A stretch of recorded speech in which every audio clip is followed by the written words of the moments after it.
ஒரு கதை சொல்லட்டா? இயற்கை தந்த பரிசு.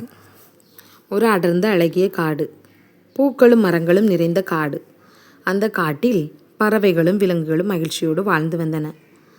அந்த காட்டில் விலை உயர்ந்த மரங்கள் நிறைய இருந்தன. பக்கத்து தேசத்தில் உள்ள ஆண்கள் இரவு நேரத்தில் மரங்களை வெட்டி எடுத்து சென்று கொண்டு இருந்தனர். இப்படியாய் நடந்து கொண்டு இருந்தது. இதை தடுக்க வந்தால் அவர்களுக்கு மரண தண்டனை எல்லாம் கொடுத்தனர். இப்படி மரங்கள் எல்லாம் கொஞ்சம் கொஞ்சமாக அழிந்தன.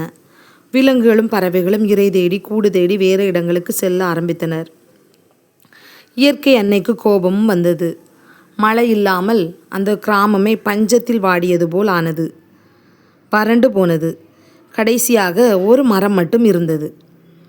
இதையாவது எப்படியாவது காப்பாற்ற வேண்டும் என்பதற்காக ஒரு சிறுவன் தைரியமாக அந்த மரத்தை சுற்றி மின்வேலிகளை அமைத்தான். அதை வெட்ட யார் வந்தாலும் மின்சாரம் தாக்கி இறந்து போவர். இந்த சிறுவனை முதலில் எல்லோரும் தடுத்தனர். யாரும் ஒத்துக்கவில்லை. பிறகு ஒருவன் வந்தான். அவன் மரத்தை வெட்ட வாளை ஓங்கியதும் மின்சாரம் தாக்கி இறந்து போனான். சிறுவனின் இந்த செயலை எல்லோரும் பாராட்டினர். அந்த மரத்தில் வறண்டு போன காடு மீண்டும் துளிர்விட்டது.